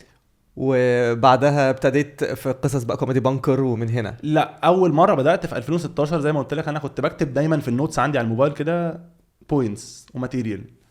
احمد الهريدي كوميديان عزيز جدا على قلبي يعني، اسكندراني، قبل حفله معينه ب 24 ساعه قال لي في حفله في حد اسمه سيف عامل بلاتفورم اسمه رونان كوميدي، عنده بكره حفله وفي سبوت تطلع. قلت له اطلع طبعا يلا. ده في 2016 اول 2016. فامتى الحفله؟ بكره. اوكي طيب يلا. قلت لكل اصحابي، كان برضو في نفس المكان اللي هو البانكر ده، فروحت كنت جست كوميديان، كان بس مكتوب اسمي كده، ولا خدت فلوس ولا حد عمل لي اي حاجه، رحت اجرب. فجربت وسنس ان انا كنت جايب صحابي فالناس ضحكت جدا، فنزلت فيديو على انستجرام، ده من زمان قوي برضو. ففي حد شافني فجابني تاني يوم او بعديها مثلا باسبوع في اكتيفيشن في جامعه. كانت حفله وحشه جدا، قوه السوشيال ميديا. كانت حفله سيئه وانا لسه تاني حفله في حياتي. فبعديها عملت حفله ثالثه. لا تاني. يا كريم الحقني يا كريم. لا ده لسه في السؤال اللي هو بتاع هو الكوميديان الدنيا حلوه معاه كايه يعني؟ خايف جدا. ايه يا أستاذ؟ انا عارف أنت كويس فاهم قوي هو إزاي؟ عايز انا إيه. بجد مش فاهم اي حاجه خالص. لا انت فاهم كويس لا. قوي، بس انا هشرح عشان تعرف تجاوب. يعني انت ككوميديان بيبقى عندك بقى فانز بقى وبنات وولاد وكده، فبتحس ان انت بتتعرف بقى على بنات كتير وكده. عادي. ايه معلش عادي، عشان احنا عادي. في ناس بتسمعنا اوديو مش كله على يوتيوب، عادي. لا في عادي. سبوتيفاي وانغامي وكده، فاهم. فاحب اسمع الاجابه صوت. عادي. يعني عادي دي. هقول لك يعني هو الناس بتحب الشخص اللطيف. الستات يا باسل بيحبوا الراجل اللي بيضحك. بالظبط. فالموضوع اسهل سنه بس خطر جدا. بس ألذ طبعا. يعني كنا في حته وبقينا في حته. لا طول عمرنا في الحته دي، بس الموضوع خلاها اسهل. لا طب اقول لك على حاجه لسه بقول لكريم والله. ان انا لما مثلا بنزل مع حد جروب او بنت او وات ايفر، بتكون مستنيه بقى نازله مع حلمي تطلع على المسرح كوميديان بقى هيضحكني جدا. فانا في العادي شخص جد قوي بجد، بتكلم بجد جدا، مش بضحك، مش شخص يعني لذيذ في القعده. فيعني بيكونوا ديسابوينتد جدا. زمان ما كنتش كوميديان فكنت بهزر، فكان بيبقى له ايه ده دمه خفيف جدا. فالموضوع لا يعني لو اجابه على سؤالك، فالموضوع دلوقتي فاهم قصدي، بيبقى فيه ديسابوينتمنتس كتير يعني، كتير جدا، احباطات كتير جدا. حب الناس طبعا. حب الناس والخوف من باسل. والله العظيم انا مش عارف انا ليه مش النهارده عارف ولا انا والله عارف. بس يعني هو ده المود. انا بخش كل حلقه بمود كده، لو انت مبسوط انا حاسس ان انا فاهم بعمل له كمايل، مش عارف ليه، بس عمال فاهم. لا جامد أيوة. جامد. هنشوف بقى الناس هتقول ايه ان شاء الله. شايف الكومنتس تيرن اوف كومنتس. زي واحده انا في 2018 قابلت حلمي ولما انا خلصت. حقني يا كريم. خش يا كريم. طب قبل بقى قصصك مع البنات والكلام ده كله، دي عدوى. يا جماعه انا اشرب ميه. بس مش هنقعد اليوم كله بقى نتكلم مع البنات لا خليكم بقى جد شويه يا جماعه. اتفضل. عايز اعرف بقى الطريق لحد ما وصلت ان انت دخلت في 2013 والكلام ده كله. انت بتقول انت كنت هندسه، احكي لي اكتر بقى كده. انت حلمي انت ابتديت اصلا في اسكندريه، انت اصلا من اسكندريه. ارجع لي بقى ورا خالص بقى. اسكندراني اصيل. اسكندراني اصيل. ده ميامي. لا يعني انا من سموحه بس بيت العيله في بحري. اوكي. اسكندراني يعني. وبعدين دخلت المدرسه هناك. دخلت مدرسه هناك. احكي لنا سرد بقى. طيب واحد سرد كده. واحد سرد. دخلت المدرسه هناك في اسكندريه. انا لسه ناقل القاهره من مثلا 6 سنين او حاجه. نورتنا. الله يخليك يا بيه والله. انتوا ناس كريمه حبيبي اخويا. ناس كريمه. ناس جميله كمان. بتاخدوا شغلانتنا. لا ايه ده في كريمه. انا لسه بتكلم والبنات. مش هو انت ليه عملت كده في الراجل؟ ما عادش حاجه. ايه ده؟ فدخلت المدرسه هناك unprofessional خالص. ولا يهمك. لا عادي، ده بودكاست مش ودخلت الجامعه هناك. دخلت هندسه اسكندريه. وكانت عندك كم اخ؟ عندي اخت واحده اكبر مني. واعتقد سلمى هي اللي خلتني ابقى شاطر او اذاكر. انا مش بحب الدراسه بس كانت هي شاطره جدا. كانت مرتبه على ثانويه عامه وبتاع، فانا لازم ابقى شاطر. اما فيكم كانت مرتبه على ثانويه عامه يعني. كانت في الترتيب على الجمهوريه. بجد. الجمهوريه ولا على اسكندريه؟ اختي فهي كانت شاطره جدا جدا، فانا ما ينفعش ابقى شاطر يعني. فذاكرت جدا، جبت مجموع كبير، استخسرته، فدخلت هندسه اسكندريه وخدت اول سنه جاب يير. ما قدرتش اوكي. ما قدرتش خالص. فانت من اول يوم عرفت ان الطريق ده مش ليك. وما كنتش اكمل يعني. قلت لا انا مش هكمل في هندسه. هو جاب يير ده يعني ما دخلتش اصلا. ما دخلتش. رحت اول كام يوم. رحت اول كام يوم. فاكر بقى ان انا رايح وكان في ساعتها مسلسل اسمه الجامعه، فانا داخل. ايوه انا فاكر المسلسل. ابقى بطل من ابطال مسلسل الجامعه بقى، واشوف طارق عماد في ايه يا جماعه. انا اسف، ايه الهبل ده؟ ايه الهبل ده؟ تشوف طارق عماد وايه بقى. وداخل بقى فاهم قصه حب بقى وقصه بقول لك من زمان من البنات. خلاص انا استسلمت. احكي وفضفض. انا اصلا دخلت هندسه عشان البنات طبعا. شوف الاختيار. وقال لك بعد كده بنات وموتوسيكلات. ما دخلنا بقى ما لقيتش خالص بقى الكلام ده. فكانوا 5 سنين صعبين جدا جدا. هندسه ايه، معماري ولا مدني ولا ميكانيكا اصلا؟ هندسه ميكانيكا. وما كنتش ناوي خالص اشتغل مهندس. وعامه انا اتخرجت برضو مرتب على دفعتي، لان انا اول سنه دي خدت جاب عملت فيها كل حاجه. عملت فيها فيديوهات اونلاين كان اسمها في العربيه، وكنت بتمرن سباحه. كنت يعني لسه في المنتخب، فكنت مركز شويه. انت كنت في منتخب السباحه؟ كنت بلعب سباحه. كنت بلعب سباحه. ابتديت سباحه امتى؟ من وانا عندي 5 سنين. طب ما انا ده- بقول لك احكي لنا بقى. أيوة، انت خدت- فجاه اتولدت في اسكندريه بقيت في ده من الجامعه زمان قوي، الوقت يسمح بده. ايه ده يا اتولدت في سيدي. اسكندرية؟ لو حصل اي ملل هنقطع في ماشي. النص. كريم قطيع درجه اولى. ايه ده تحفه عمري ما عملت كده. تحفه. حلوا المشاكل دي، ناخد ربع ساعه يحلوا المشاكل دي. يلا هوقعكم في بعض بالمره. اخويا لا اوعى ده احراج رهيب. طب ابتديت الاول السباحه دي امتى وانت عندك كام سنه؟ وانا عندي 5 سنين. فاكر خدت قلم ده اللي ايه ده خلاني وش ليه أكمل. كده؟ وش كده. انا ابتديت العب سباحه. هو المفروض تلعب سباحه لو انت عايز تبقى يعني شخص محترف وانت صغير، من سن صغير. فروحت وانا عندي 5 سنين حاجه اسمها اصدقاء الميه. اصدقاء الميه. في حاجه بس بتضحك على ايه؟ اسمها اصدقاء الميه. كنت صديق، ما كنتش بقى راضي، ما كنتش حابب الميه، ما كنتش عايز ابقى انت اصدقاء ليه معاها. بتتريق على مش أصدقاء بيتريق، ده اطيب من كده. انت جامد. اللي مش كويس. قال لك اصدقاء الميه. مرعب بس المرعب. فانا ما كنتش عايز اكون صديق الميه. فاليوم اللي رحت فيه كنت طفل سافل جدا. البسين كله كان بيتفرج عليا من كتر العياط والصريخ، وانا كنت ساكن قريب من النادي. فماشيين مروحين انا وامي، عمال اعيط بقى عياط هستيري، وانا خلاص عملت اللي انا عايزه يعني. فكلت قلم، اول قلم في في حياتي وسط الشارع كده خفيف. قامت في النادي، ماشيين في النادي من مامتك. من مامتي. فقلت لها عايزه ايه؟ سكت خالص. قلت لها انت عايزه ايه دلوقتي؟ قالت لي ترجع تتمرن. قلت لها يلا بينا. وانا امي رول موديل، يعني انا امي ربتني بالطريقه بتاعت ان انا اخاف على زعلها، لان هي طبعا. كمان والدي توفى من وانا صغير جدا، الله يرحمه. فهي بقى كل حاجه في الدنيا. فقلت لها يلا بينا، ورحت نزلت في الميه. السمكه دولفين. الفضيه. السمكه الفضيه. فجاه انت والماي بقيتوا صحاب جدا، بقينا اصدقاء بيستيز. بس فكملت في السباحه شويه لحد ما بقيت بطل الجمهوريه. كنت بعوم باك. خدت يعني اكتر من بطل بطولة ولا في جمهورية. الفريق؟ لا بطل. خدت عندي بطولات كده خبط. كتير الحمد ده لله. كل ده من القلم. من القلم. بس طبعا كملت لما بقيت كبير بقى، بقيت بطل جمهوريه أوكي. اكيد مش وانا عندي 5 سنين. ايوه كومن سنس. المهم بس بعد السباحه خدت يعني مرحله كبيره في حياتي. ما مرنتش بقى سباحه بالمره؟ مرنت سباحه. والله العظيم مرنت سباحه وانا في الجامعه لسه. كنت انا بقى بمرن اصدقاء المايه. احنا بقينا اصحاب. فاهم قصدي؟ فكنت انا ثيرد ويلر يعني مع الاطفال والمايه. بقيت صاحب المايه. فخلاص بجيب لها ناس بقى بشكل كويس، لان الجمله دي غلط تماما. فكنت والنبي ما تشيل حاجه منها. والنبي شيل كل والنبي حاجه ما تبقاش ارجوك غلس وحياة ارجوك ربنا. والنبي يا كيمو. ما تشيلش حاجه من الحلقه هشوف كده، لذيذه هشوف. والله. انت هتعزمنا على البتاع اللي جايه دي؟ الحفله طبعا. هنشوف ممكن بقى كده هتشيل لي سنة؟ ممكن نشيل. دربت من اول الشغلانات اللي اشتغلتها. انا يعني كنت بروفيشنال سويمر، كنت باخد فلوس على السباحه عشان كنت بعوم وباخد بطولات وهكذا.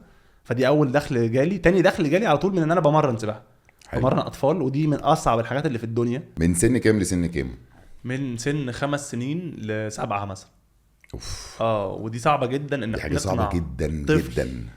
تقنع طفل بلذاذه ان المايه دي حاجه جميله لاول مره في حياته، اول انكاونتر بينه وبين المايه. دمها تقيل قوي. تتغلب على ان احنا في جيل كامل معقد عشان كان بيترمي. اللي هو بيتزق ده. اللي هي سبارتا. دي سبارتا. ايوه انزل سبارتا على دي المية. بقى. وانت مش عارف ايه الثقه دي، انت طفل. يعني هو انت هتغرق، بس هو في ثقه تعامل كده مع الميه. فكنت بحاول اخلي الموضوع لذيذ. هم اللي ينزلوا، اللي هو مثلا لو طفل مزمزق مش عايز ينزل، فاحنا بنلعب، احنا مش بنتمرن. فاقعد العب مع بقيه الاطفال.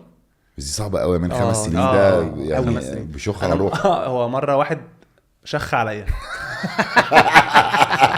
انا حرفيا كسبت فلوسي من الحاجه دي. انا كنت والله العظيم البودكاست ده نطلع مأساويات لاول مره. والله زعلت والله. عديت بحاجات كتير تصدق. ايه اللي حصل معلش؟ وانا في اخر انت فاكر القصه هتعدي كده خلصت؟ طبعا لا لازم تضحك. في اخر كل تمرينه كنت بعلمهم. انا برضو كنت بستهبل يعني، بعلمهم يعملوا ستارتات. ايه الستارت؟ اللي هو ستارت نوت ستارت. اطفال وانت مش بالغت حاجه. فانا قلت اهزر، فانا كنت برفعهم كده وبعملهم كده وينزلوا. انت حطيته في وضع بالظبط. كانت احلى لعبه في الدنيا. حطوا في وضع الكولدير. فانا حطيت مره كده لقيت في ميه سخنه. والله هو كده، وهي العيال في الميه فبتطلع فبتنقط ميه عادي. فحسيت ان في حاجه مش صح لحد ما هو قال لي بعمل بيبي. فقمت رميه في الميه. ورميت معاه اكيد. ورميت معاه كرامتي بقى، ورميت معاه كل حاجه متبقيه مني كبني ادم، وبطلت الشغلانه. نفسي مثلا نبقى ننزل الحلقه دي والبني ادم ده يلاقي نفسه كبر بقى، يبقى كبر شويه. يبقى كبر شويه. هذا اللي انا عملت عليه بيبي اهو. لا فكانت كانت شغلانه صعبه جدا. ده كان في وقت الجامعه بقى. ده وقت الجامعه. وفي وقت الجامعه برضو كنت باجي القاهره اشتغل في الاعلانات. كنت حاسس ان انا برضو عندي حته كده وعلاء عندكم وانتوا زي ما قلت لكم ناس كريمه، ولا انت ايه رايك عند باسم؟ لا حبيبي على راسي. خلاص اخويا يا جدع. اخويا بس فكنت بشتغل في الاعلانات في شركه ناس اسكندرانيه موديلز، فاهم قصدي؟ لا كرييتيف، بكتب اعلانات. طب يعني انت ابتديتها بدري اهو. وانا في الجامعه. ايه اكبر اعلان كتبته كنت ماشي بتقول انا كتبت الاعلان ده يا جماعه؟ هقول لك عشان في مرحلتين. في مرحله وانا لسه في الجامعه كنت يعني انترن، كنت بروح كل صيف لمده 4 سنين. فلا عملت الحاجات ينفع اقول براندز عادي يا باشا؟ اقول يعني عملت حاجات لاورنج، وعملت حاجات كانت حاجات قويه كبيره يعني. شركات كبيره. اورنج دي ام وبنيل بقى. لا كانت لسه اورنج. انا لسه انا نقلت القاهره 6 قبلها في 10 سنين. لا ما كانت بتيجي وانت كانت موبينيل. عملت اعلان لابلا فاهيتا كانت ليها علاقه باورنج، مش فاكر بقى كان انهي واحد، اورنج ولا موبينيل. اوكي. بس كان اورنج اي جاس. اوكي. ده اللي انت كنت فخور بيه بتقول يا جماعه انا اللي عامل ده. انا اللي كاتب ده بالظبط. فخلصت هذه الفتره وما كنتش ناوي خالص اشتغل مهندس. رجعت تاني اسكندريه، واللي جابني القاهره تاني ان انا كنت عايز امثل، فجيت اخد ورش تمثيل هنا. يا سلام. بلا بلا بلا بلا انا كنت عايز امثل من زمان. انت حلو قوي. تعال. انا حاسس ان انا جاي القاهره عنده وعايز امثل عنده. احنا بنتصور في بيتي على فكره. انا فاهم. انا جميل. بيتك ممتاز. احنا عندي بيتك رائع. بس فجيت اخد ورش تمثيل، وعشان اعرف اصرف على نفسي يعني. مع مين اخدت؟ مع مين؟ خدت مع لوك اكتر من ورشه. اوف. لوك خطير يعني. لوك لانر ده من اقوى الاقوياء. خطير. طب انت ازاي مش ممثل؟ بحاول جدا. مثلت في حاجه واحنا مش واخدين بالنا؟ عملت سكتش سنس ان انا كنت بكتب مع امين، فطلعت معاه كده في سكتش ضيف شرف جدا جدا. قلت جمله مثلا وعملت الاكسبيرينس بتاعت التمثيل دي ماتيريال ستاند. احمد امين. انا كنت بكتب مع احمد امين في البرنامج بتاعه. انت كمان بتكتب حاجات لناس تانية كتير؟ زي مين؟ كتبت الاستاذ اشرف عبد الباقي برضو كده. فاكر الاتهام بتاعك من شويه؟ هو رجع له تاني والله العظيم. ما قصده اتهام الراجل في منتهى الجمال، وانت حاسس ان في حاجه هو اصلا انت ليه بتدافع عنه؟ انت سالته هل ده السؤال؟ قال لك اجابه بريئه. قلت له هل ده الاتهام؟ طب بص كريم. ايوه. هل ده الاتهام؟ لا مش انا ما بتهمكش. انت راجل زي العسل على فكره. انت خدت بالك عمل ايه؟ قال لك طب بص كريم. حبيت كم مره قبل كده. وبعديها شويه عشان اعرف اعيش في القاهره يعني اشتغلت حاجه بعيده شويه عني، وهي الماركتنج. كنت شغال في الماركتنج في شركه مالتي ناشونال. كنت شغال بارت تايم كده 3 ايام، وكنت جاي من باك جراوند اعلانات، فكنت بعمل اكتيفيشنز وايفنتس في القاهره برضه باراليل مع ان انا بحاول ابقى ممثل. قعدت فيها مش كتير، قعدت مثلا 6 شهور، وبعدين لقيت فيكنسي روشه قوي كمهندس، وانا ناوي ان انا ما اشتغلش مهندس. حلو. فلقيت فيكنسي في شركه بتعمل محطات طاقه شمسيه، سولار انرجي بقى وحاجه كده، فقلت اجرب. فقدمت واشتغلت بقى لمده 2 سنين هناك. بتعامل مع الشمس برضو، كانت شغلانه صعبه شاقه يعني.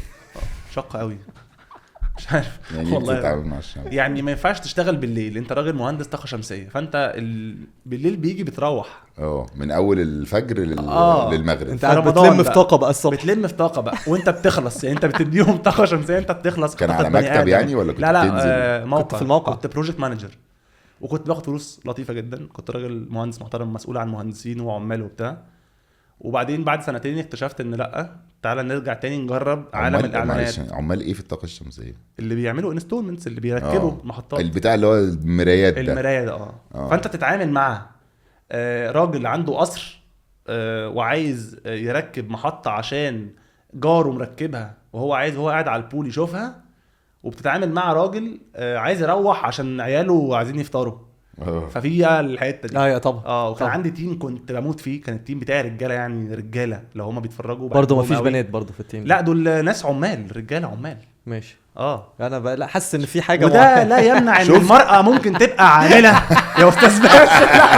لحظه، ده انا بساعدك. لا بساعدك. هو اللي جه عليك اهو.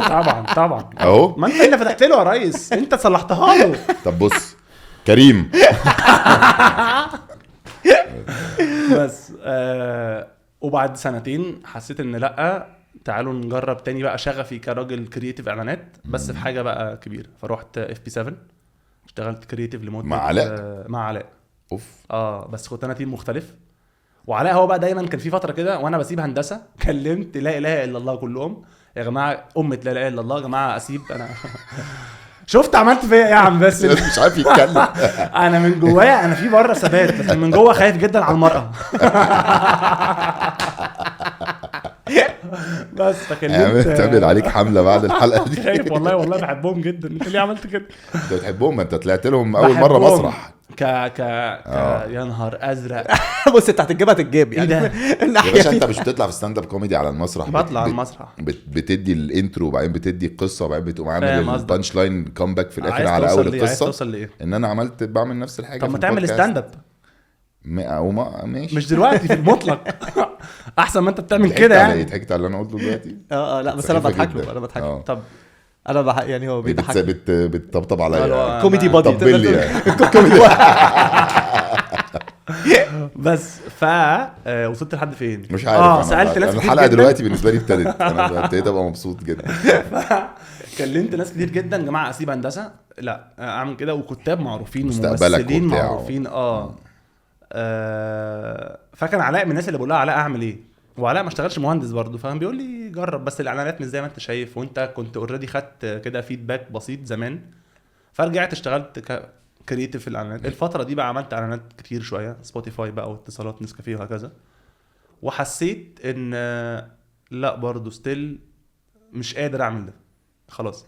فمن قريب جدا تفرغت بقى لحاجتي حلمي مان ايفنتس والسوشيال ميديا والاكسباند. ده اللي هو يبقى 6 سنين مثلا؟ لا بعد سنتين. قعدت في الاعلانات سنتين. لا من قريب جدا. امتى تفرغت للكوميدي؟ شهر 11 اللي فات. ده لسه إيه ده؟ قريب جدا. انا كنت بعمل كل ده وانا لسه كوميديان. يعني انا لما الكورونا جت انا فاكر. ايه ده؟ انا كل ده فاكره بيحكي على لا. وأنا برضه. قصص. أنا برضه. انا سبت كل حاجه بقيت بس حلمي مان ايفنتس من قريب جدا. انا في فتره اللي هي ما قبل الكورونا. يعني لما الكورونا جت كنت حاسس ان تمام احنا كلنا هنقف. كان دايما عندي حته اللي لا لازم اجري واعمل وبتاع. فكان هيحصل بيرن اوت. خلاص مش قادر. انا مفيش حاجه هتوقفني لان انا لو وقفت في ناس تانية هتكمل. فانا مش عارف اخد راحه دي. فاهم قصدك. وده غلط باي ذا واي. ده غلط جدا. بس انا دايما هنا وهنا. فكنت بشتغل 4 شغلانات وبنام في اليوم 3 ساعات. وده كارثه لان انا بحب النوم جدا وبحب الاكل جدا. فالحاجتين دول كانوا مش عارف اعملهم مع بعض. فكنت شخص سخيف. فجات الكورونا هديت بقى اللي هو خلاص كلنا واقفين تمام. اقعد يعني عادي. اقعد عادي بقى. ولسه بتكتب برضه لسه بتكتب حاجات ولا بطلت تكتب؟ بكتب لغندور حاليا. احمد الغندور الدحيح. بكتب له الانتروز. بحب قوي بقى الشغلانه دي. يعني انا اعتقد ان انا شخص بحب قوي الدحيح. خطير. لا غندور جامد طبعا. خطير. طب بقول لك ايه، هات لنا بقى الدحيح من حلمي من. هات لنا الدحيح واحمد امين لو سمحت. بحاول اعمل كده جدا باي ذا واي. ومش شرط يعملوا ستاند اب. يعني امين من الناس اللي طبعا استاذ احمد امين. هو بس عشان هو من كتر ما هو انت جميل. فهمتني غلط. انا مش خايف على مستقبلك. انا بتكلم عايزهم في البودكاست بتاعي. طب بص ايه اللي بقول له عايز الدحيح؟ انا فاكرك عايزهم عايز احمد امين. المسرح. قال لي انا عايز اجيبهم ستاند اب وانا مالي يا جدع يطلعوا انا عايزهم هنا. كلمهم. ما هوش انت اللي تعرفهم. معلش بقى ما انت عايز مستقبلك وانا عايز مستقبلي. كل واحد يكلم مستقبله. باشا اجيبهم لك. اعتبرهم موجودين. مش عايز ولا مرأة. ايه ده غريبة قوي دي. لا ما انا معايا كل المرآات. انا خايف عليك دلوقتي. بس يا سيدي تفرغت بقى لحلمي مان من شهر 11 اللي فات. وانا يعني السفر بقى بتاع حلمي مان وكل الكلام ده كان لسه وانا شغال عادي جدا. بقيت انترناشونال. طلعت الناس من جوه البقبق وطلعتوا بره. الحمد لله. ده كله بيقول لنا احنا كل الحاجات اللي احنا بنعملها بره دي بسبب حلمي. الحمد لله. وبجد بسبب تيم كبير. مش عايز بقى اللي هو انا مش كده انا تيم. لا بسبب تيم كبير قوي. اصلا انا في الاخر تواضع. وات اي ايم تو ان انا ابقى راجل بيرفورمر. الشركه دي ماشيه نفسها. انا في الاول وفي الاخر عايز اطلع على المسرح وانا رايق. في مشكله ماليش دعوه بيها. فده بقى اللي بحاول اعمله دلوقتي. ان انا معايا تيم مكون لسه بنبدا وبنكبر. فهو في ناس بتسكاوت. في ناس بتتكلم هنا. في ناس بتتكلم هنا. فده اللي خلانا نبدا نطلع بره. فعملنا حفلات في اوروبا في اكتر من بلد. عملنا حفلات في بلاد عربيه. دبي، لبنان، اردن، السعوديه طلعناها مع إليت. الباقي كله مع حلمي مان. ما بتفكرش تفتح كوميدي مكان بتاع كوميدي؟ كوميدي كلوب. اه صدقني التفكير ده في دماغي، وبقى في دماغي اكتر بكتير لما رحت لبنان، لان لبنان عندهم كوميدي كلاب قوي جدا. أوكي. اسمه اوكورد، هو بلاتفورم وبياخد مكان اسمه كد، مكان قوي جدا جدا. حسيت ان احنا محتاجين نعمل ده. فالارج بتاعت ان انا عايز افتح مكان زادت. بعدين فكرت فيها، هل انت هتعرف تقوم كوميدي كلاب بالكوميديانز اللي موجودين؟ هل كل يوم هينفع يبقى في حفله والناس تحضرها؟ لا، وبيتهيألي كمان يعني somehow انت هتبعد عن شغلانتك اللي هي ستاند اب كوميديان، وهتبقى صاحب ومدير مكان ومشغل المكان، وهتخش في بالظبط. انا مش عايز اعمل كده خالص. انا أوكي. شغلي كبروموتر في الجرد بقى. لا بالعكس، ان انا عايز اعمل ده، عايز افتح مكان، بس مش عايز انا انت اللي تديره وانت اللي خالص. تمسكه. ايوه لان انا دايما بقول كده، انا كنت مبسوط اكتر بكتير وانا محمد حلمي اللي ستاند اب كوميديان. لما بقيت راجل بروموتر او مسؤول ان انا عن حفلات، وعن ان انا اجيب ده، وان انا اشغل ناس، وان انا بقيت كبرفورمر مش قادر تحط 100% فيها. بالظبط اكيد يعني. بالظبط. بس احنا كنا بنتكلم عن السفر. ايه ده؟ بس عشان ايه والنبي؟ عشان الريحه بتحط لك حل ليه؟ مالها ريحه وهيلينج والنبي؟ عشان لما نيجي نخلص الحلقه تبقى انت مخلص على موجه هاديه. باسل، انا Please فهمت أرجوك. البحه اللي صوتك دي جايه منين. عشان تمشي وانت مبسوط. يا نهار ازرق، خايف والله. مشوني من هنا. فالسفر فابتديتوا تطلعوا وعملتوا في لبنان وعملتوا في دبي وعملنا في فرنسا، وعملنا في امستردام، وعملنا في المانيا. اوكي. وبتلاقوا الناس جنب ناس ناس كتير. غريب. يعني احنا الحمد لله حتى الان مفيش حفله من دول مش سولد اوت، ما مش شاء كامله الله. العدد. برافو. والناس هناك كمان. كم العدد كان؟ انت ضرايب او حاجه؟ لا بس يعني افهم سولد اوت 2000 ولا برا؟ سولد اوت هنا بنوصل 2500 و3000. بره بتتكلم في 500 600. ستيل رقم. طبعا. ايه ده؟ رقم جامد. رقم كويس جدا جدا. وكمان في حاجه حلوه في جمهور بره، ان الناس دي بتكون نفسها حد يتكلم معاها مصري عادي اصلا، فانت مش لازم بتتكلم مصري تضحكوا وبتضحك. اصلا. فهم بيحبوك قوي. ايوه فلقينا هناك يعني اقبال جميل. ورحنا اسسنا حاجه في دبي بشكل بقى ريجولر. حني مان بقى ليها حني مان دبي، دي اللي بتحاول تطلع الكوميديانز على قد ما نقدر بره. بس شركه مش كبروموشن. يس بس أوكي. فده مسؤوليه بقى سنه دلوقتي. يعني انا زمان كنت بحس ان انا زي ما قلت لكم، انا عايز تبقى حلمي مان دي قويه قوي، ماليش دعوه بالسين. فغصب عنك لقيت ان انت لو انت جامد فالسين غصب عنه بيبقى جامد. الناس بتجيت انفلونس زي ما انت شفت ناس قبلك بالظبط. انت عامل زي اتأثرت بيهم. اللي بيقول لك دايما في التمثيل، لما يبقى في اتنين قدام بعض في مشهد، مش من الشطاره ان انت تبقى جامد قوي صح. وما تساعدش اللي قدامك عشان تبقى احسن منه، فكده المشهد هينزل. لكن 100%. لو انتوا الاتنين معليين بعض، المشهد ده هيبقى طبعا. حاجه وده فده زمان انت وزمايلك يعني. طبعا انا زمان ما كنتش بالمنتاليتي دي، وده حاجه بقولها عادي، ان انا المايند سيت اختلفت. انا زمان عايز ابقى انديفيدوال جامد. لما فتحت شركه عايز شركتي تبقى جامده. دلوقتي بقيت بحس شويه بمسؤوليه تجاه الكوميديانز. انت راجل الحمد لله الناس بتحب ده بجد، الناس بتحب تلعب معاك لان انت الاب الروحي. مش لا صدقني مش كده، بس انا مش هينفع ابقى جامد لوحدي. فانت دلوقتي عندك مسؤوليه ان في كوميديانز كتير جدا، انت بس عايز تعمل عليهم السبوت لايت كده، عايز تديهم بس ستيج تايم، ويشيلوا من دماغهم فكره طب هو احنا الحفله باعت، طيب المايك هيحصل فيه حاجه، اللي هو احنا كنا بنقابله زمان. انت راجل بيرفورمر، تعالى عندي انا في البنكر، اطلع كبرفورمر، اتبسط امشي. اي حاجه تانية مالكش دعوه بيها. فمثلا حفلات معينه بتبقى البيزنس موديل، وزمان كنت يعني باشا البيزنس ماشي ازاي، الحفله دي هتبقى حلوه ازاي، 1 2 3 هاتهم لي. طب ده بقاله كتير ما اشتغلش، ماليش دعوه، الحفله دي تبقى جامده. مع الوقت حسيت ان لا، طب ما لازم ده يشتغل وده يشتغل وده يشتغل.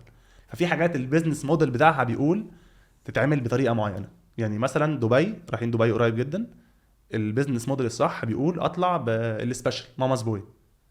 لقيت ان في كوميديانز مسافرين طالعين معانا، طب ما دول يشتغلوا، الناس دي جامده قوي وهيعملوا حفله اقوى لو انا عملتها. دي حاجه ودي حاجه، يلا بس بينا كلنا بقى. فيلا بينا كلنا. فلما عملت كده مثلا الحفله بتاعت يلا بينا كلنا دي عملتها كوميدي بانجر، اتباعت في يوم.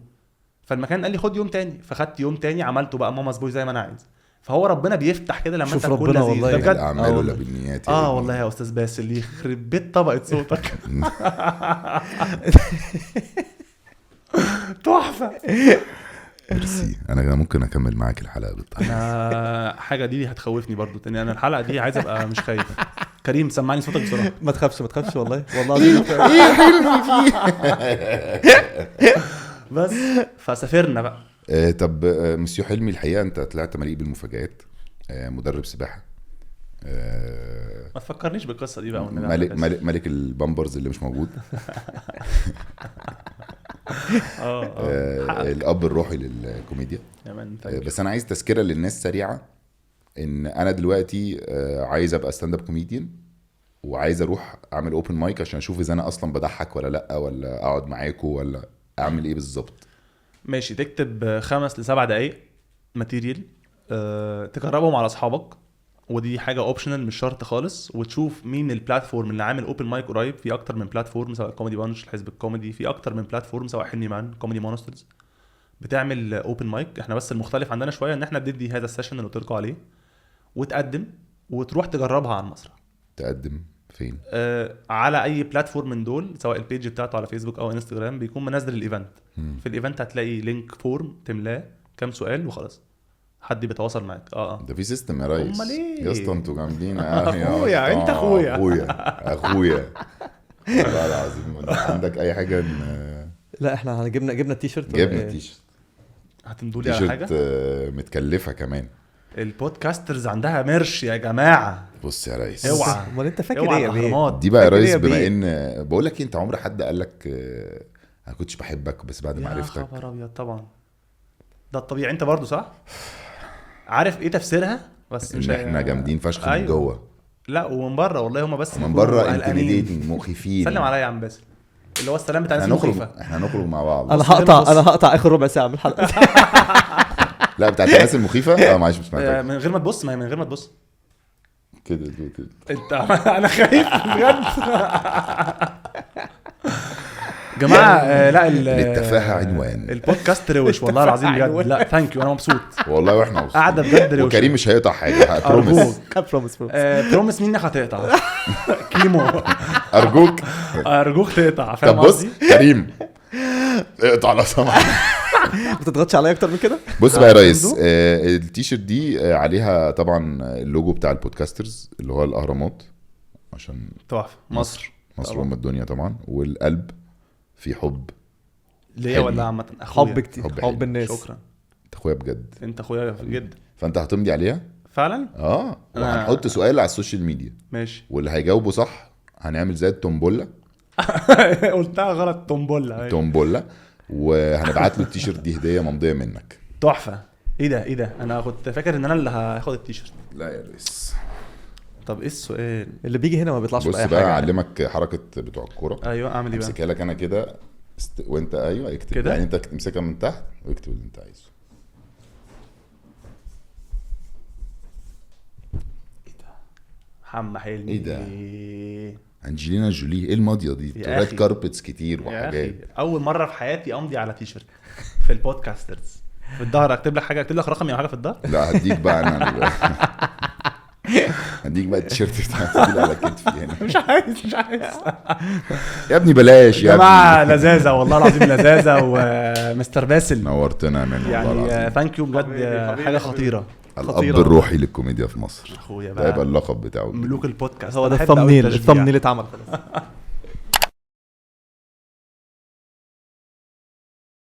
انا محمد حلمي، متحمس جدا اني اول مره اجي البودكاسترز، حاجه رهيبه. وانا الاسكندراني رقم 5200 اجيلهم. كان في مش عارف باسل، ما اعرفش باسل كان عايز يزنقني في حاجه، بس انا كنت كده، كنت خطير، كنت روش جدا. فاتفرجوا على الحلقه وقولوا لي رايكم. انا بقول صح الكلام ده؟